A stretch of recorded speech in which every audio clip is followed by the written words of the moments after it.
dulu dia datang ke ini Mas, ke salah satu rumah koordinator kita di grup apa namanya korban nasabah ini, si Kaisal Al-Mansur ini. Nah, dia mencak-mencak, marah-marah, alasannya karena kita mau memviralkan ini, mungkin ada bocoran, ya dia tahu kita mau memviralkan di Hotman Paris gitu. Betul ya. Jadi sebenarnya 11-12 lah Mas. 11-12-nya itu begini, kalau di dalam batu bara Yusuf Mansur mengatakan sudah jangan di blow up dulu, ini nanti saya yang ganti, kemudian dengan cara mencicil, dan itu memang ada dicicil tapi sebagian kecil ya kan, terus kemudian menghilang.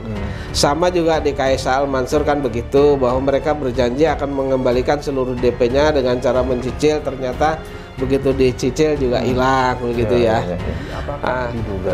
Nah, ini mengatakan kepada korban-korban CV Kaisal Mansur jangan sampai memblok ke media, jangan sampai memproses ke ranah hukum, jangan sampai datang ke Hotman Paris begitu Pak ya. Iya, betul. Supaya melindungi warung steak ini jangan sampai terbawa-bawa begitu Pak ya, mungkin Pak ya.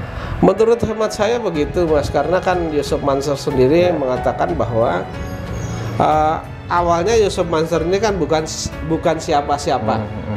Ya kan, bukan siapa-siapa, tetapi ketika mereka membawa investasi ke batu bara, bawa investasi ke yang lain, menjadi siapa-siapa gitu loh. Artinya kekayaannya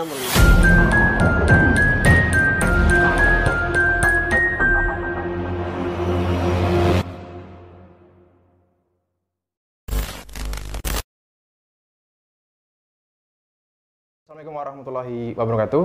Teman-teman, kembali bersama saya dengan Aji.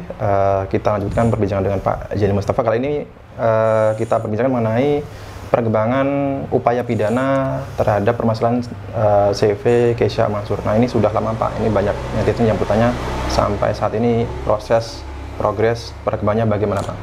Ya, jadi kan itu dilaporkan di akhir tahun 2023 ya.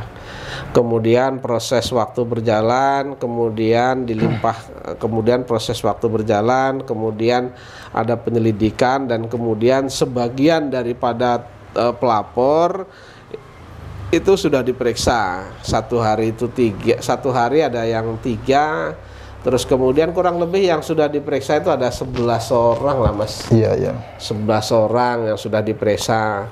Pemeriksaan terhadap perkara itu terakhir diperiksa itu sekitar bulan Mei lah ya. Bulan Mei. Terus kemudian dari bulan Mei, kurang lebih pertengahan bulan Mei, kemudian bulan Juni, Juli sampai dengan Agustus ini kan belum ada perkembangan. Belum ada juga surat pemberitahuan perkembangan hasil penyelidikan, kan belum ada juga SP2HP-nya begitu ya. Kemudian karena ini kuasa hukumnya saya, lalu para pemberi kuasa, para pelapor ini kan bertanya, Pak bagaimana perkembangannya, kan begitu.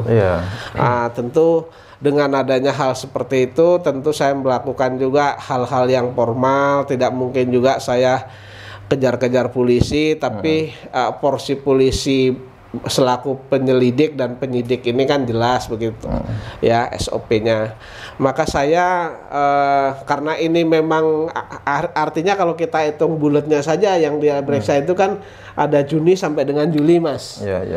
Makanya saya bersurat Mas. Memang kebetulan pas Mas Haji tanya, hari ini tuh saya tadi ke Polda Mas. Oke, ya Pak. Ya, hari ini tuh saya ke Polda. Saya menyurati ya Kapolda Metro Jaya, kemudian di Reskrimum Polda Metro Jaya, intinya menanyakan berkaitan dengan perkara yang dilaporkan oleh klien saya, yaitu korban dari CV Kaisal Mansur gitu. Ya kita tunggu saja Mas, mudah-mudahan ada perkembangannya. Nanti kan ketika ini surat, nanti kan mereka akan mengeluarkan SP2HP apa saja yang sudah dikerjakan polisi, kan begitu. Karena kan kita ketika perkara kita tidak juga bisa masuk ke dalam, tetapi kita bisa tanya dong gitu. Nah, tanyanya tentu saya menanyakan tidak lisan, karena ini kan menjadi laporan dan ini adalah pekerjaan profesional. Saya menanyakan langsung kepada Kapolda dan di Reskrimumnya. Ya, nanti biar mereka yang menjawab apa jawabannya, kita tunggu Mas begitu. Jadi berarti teman-teman Pak Jani ternyata sudah melampirkan. Jadi sudah ada ya. Polda ya. Ini ada stempel dari ada suratnya ya. Jadi suratnya memang redaksinya sama, terus kemudian saya buat yang pertama kepada Kapolda, yang kedua kepada Direskrimum gitu Mas. Mudah-mudahan nanti dalam waktu yang tidak terlalu lama, mudah-mudahan Bapak Kapolda Metro Jaya, kemudian Direskrimum Polda Metro Jaya, atau kanitnya, atau penyelidiknya, atau unitnya nanti memberikan keterangan yang memuaskan bagi kita semua, begitu Mas. Berarti ini belum ada laporan resmi mengenai apakah pihak terlapor, ya dalam hal ini Arab, ini belum ada keterangan bahwa mereka dipanggil gitu Pak ya? Ya, jadi sebenarnya kan sebenarnya sebagai pelapor ya, sebagai pelapor itu kan berhak apa yang dilakukan polisi, setidak-tidaknya kita mendapat namanya SP2HP, surat pemberitahuan hasil penyelidikan atau penyidikan Mas. Tetapi sampai dengan saat ini tuh memang belum ada. Makanya di hari ini tadi yaitu saya bersurat, harapannya mereka memberikan SP2HP-nya itu kepada kami gitu. Apakah perkara ini jalan sebagaimana mestinya atau perkara ini berhenti kan begitu. Tetapi kalau ngelihat fakta, ngelihat bukti secara material ya, kebenaran materialnya pasti sebenarnya mudah sih menyelesaikan perkara ini, karena kan jelas bahwa klien saya itu selaku korban, mereka diiming-imingi, artinya diiming-imingi oleh si Arab bahwa ada perumahan ini, kemudian dengan harga yang miring, kemudian tanpa riba, kemudian lokasinya di sini ya kan, terus kemudian pembayarannya fleksibel dan lain sebagainya begitu. Nah, dengan adanya iming-iming itu, bujuk rayu itu, lalu klien-klien saya sebagai konsumen itu kan menyetorkan ya, atau menyetorkan atau membayar DP dari perumahan itu. Ketika mereka sudah membayar DP dari perumahan itu, ternyata rumahnya juga tidak pernah diberi, rumah yang dijanjikan tidak pernah diberikan ya kan. Bahkan dari klien saya itu tidak satu pun ada yang diberikan rumahnya, bahkan yang ditunjukkan, lahan yang ditunjukkan oleh si terlapor ini ya, ternyata masih lahan orang lain. Dan ada sebagian yang dikuasai oleh Yusuf Mansur ini yang memang harus kita dalami betul gitu. Jadi menurut hemat saya gampang itu. Tidak terlalu sulit ketika ini polisi ya, ketika ini polisi penegak hukum itu bekerja secara profesional dan mereka bekerja secara objektif gitu. Nggak sulit Mas. Dan harapannya juga pihak Yusuf Mansur ini ya, yang jelas-jelas ini mengatakan bahwa akan mengembalikan uang dari para korban. Nah ini turut diperiksa atau dipanggil gitu Pak ya? Seharusnya dipanggil, karena kan memang hampir semua korban ya, hampir semua korban mengatakan bahwa memang Yusuf Mansur mengatakan bahwa Yusuf Mansur itu akan mengganti DP yang sudah dikeluarkan oleh orang-orang itu. Dan sebagian ada tanah yang ditunjukkan saat ini, informasi dari penduduk di sekitar perumahan itu yang menguasai adalah orang-orang Yusuf Mansur gitu. Oke.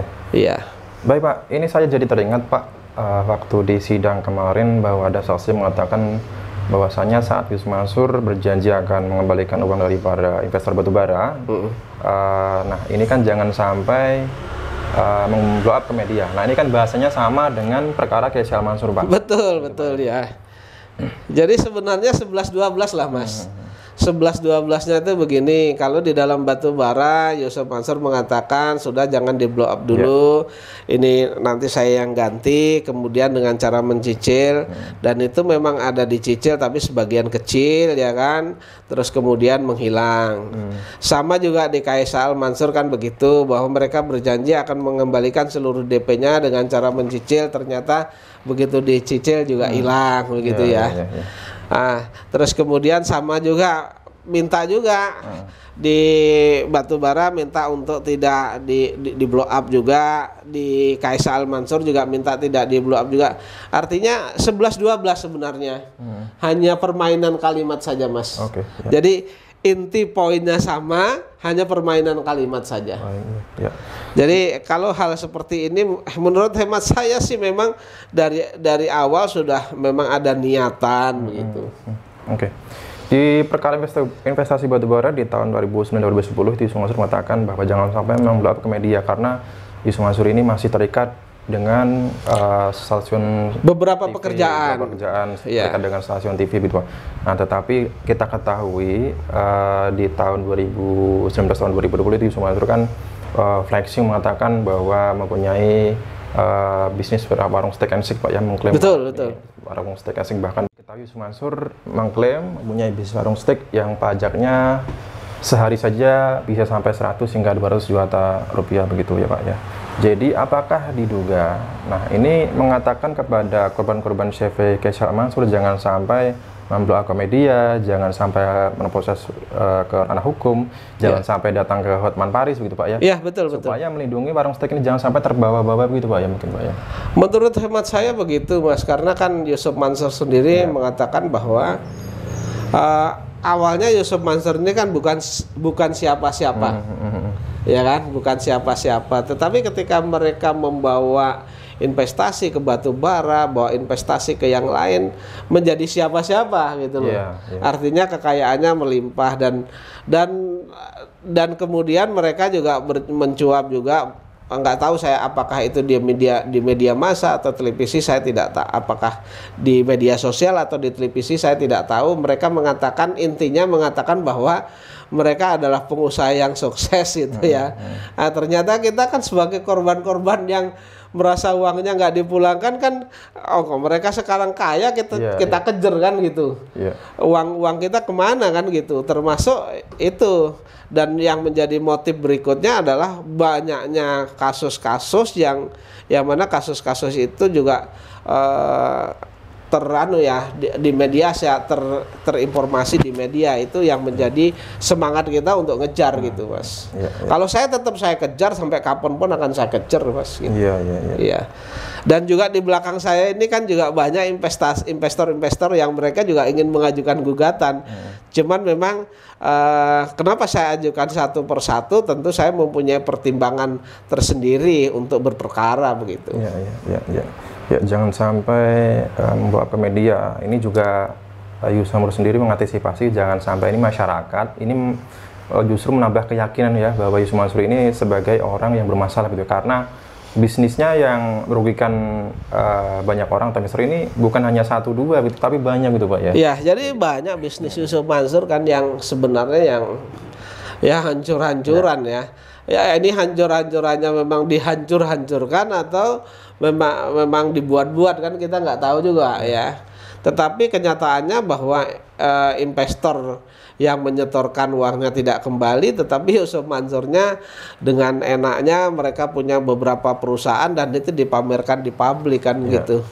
Nah, lalu tentu kita merasa bahwa kita pernah nanam modal kok di ini, ya kita kejar secara hukum kan begitu Mas. Dan harapan saya juga orang yang merasa dirugikan oleh Yusuf Mansur, merasa pernah menyetorkan dan itu nggak kembali, saya harap juga tentu harus berani keluar melakukan upaya hukum baik pidana maupun perdata, karena negara kita kan negara hukum gitu loh. Baik. Oke Mbak Jenny.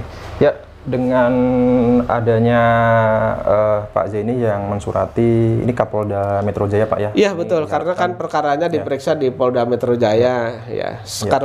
Karena ini agak lama, hampir 2 bulan tidak ada perkembangannya dan tidak ada kejelasan, maka kami menyurati dan itu hak dari pelapor kan untuk menyurati Mas. Ya, ini harapannya dan juga kita mendorong supaya pihak kepolisian melanjutkan kasus ini Pak ya. Jadi jangan sampai terkesan jalan di tempat gitu Pak ya. Betul.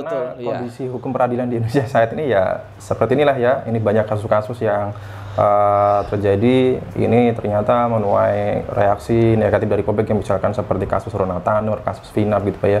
Ini jangan sampai terjadi di kasus berkaitan dengan Yusuf Mansur gitu Pak ya. Ya, saya sebagai lawyer kan memandang bahwa saya ini kan terjun ke lapangan, sehingga menurut hemat saya adalah bahwa hukum di Indonesia ini masih tajam ke bawah Mas.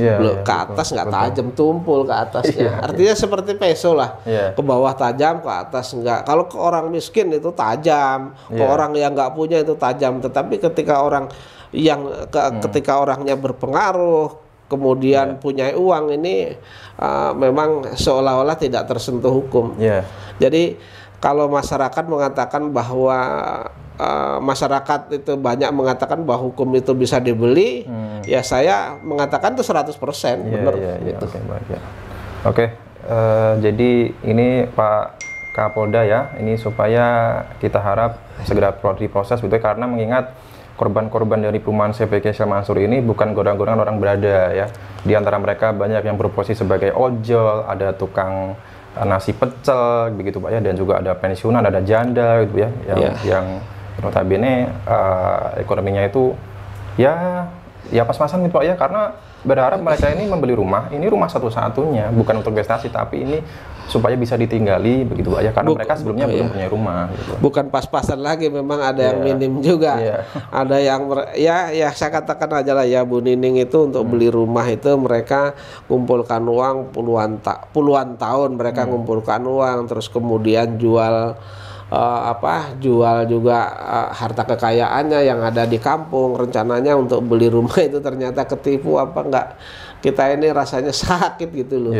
Kalau orang yang masih punya otak ya, tapi kalau yang orang nggak punya otak sih mungkin asal mereka dapat gitu. Tapi kalau pribadi saya masih punya otak, masih waras pemikiran saya, ketika melihat orang yang seperti itu tentu rasanya teriris-iris. Di mana lo keadilan ini kan begitu. Oke, baik. Barangkali cukup Pak Jen. Cukup. Saya kira cukup. Lagi? Oke, baik. Ya, kita tunggu respon dari pihak Polda Metro Jaya terkait dengan surat dari Pak Jaini, teman-teman. Saya dan Pak Jaini dari Kota Wisata Jibur mengucapkan terima kasih. Wassalamualaikum warahmatullahi wabarakatuh.